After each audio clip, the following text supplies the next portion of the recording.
manda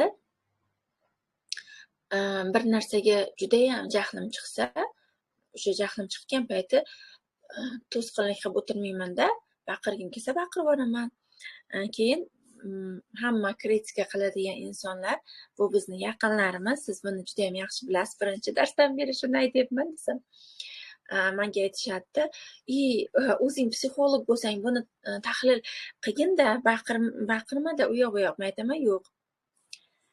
Keyin opalarim aytadi, ana psixolog boshladi deydilar-da.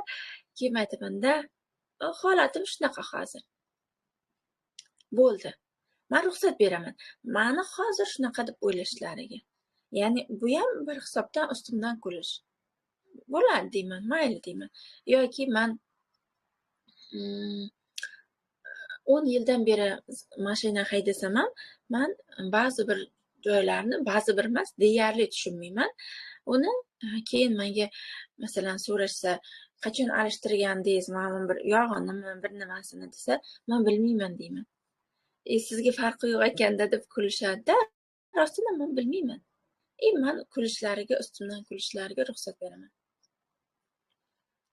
Naborot u payti sizga o'sha siz yo'q, men ustimdan kulma deb isbotlashga harakat qilganingiz sari o'zingizni o'ldirayotgan bo'lasiz-da. Shunaqa qilganingiz sari ular sizni yana ham ustingizdan kulishga, yana ham sizni haqorat qilishga kirishib ketadi-da. Shuning uchun eng birinchisi sizni ustingizdan kulishlariga oddiy qarang. Bir so'z bilan aytganda. Kim tushundi shu joyini? Kim mana shu gapimdan keyin endi oddiy qarorladi? Bu oddiy qarash, bu sizni bundan-da muhimroq vazifalaringiz bor degani.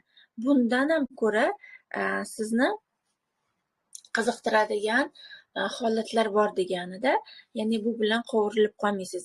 Bitta shuni ichida ham siz kuzatuvchi bo'lasiz, ham tahlilchi bo'lasiz, ham nima bo'ladi?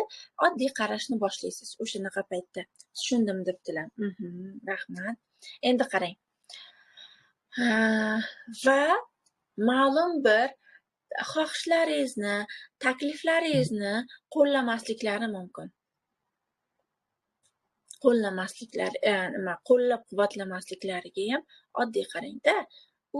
Uni xohishi. Qo'llab-quvvatlamasligi mumkin. Lekin siz o'zingizga o'zingiz qo'llab ketaverasiz shu paytida. Umuman kutmang. Kimdir sizni tarafingizni olishini, kimdir sizni siz taraf bo'lishini, masalan, sizni yoningizga olishini umuman kutmang. Va bunday qilmasliklariga oddiy qarang. Keyingisi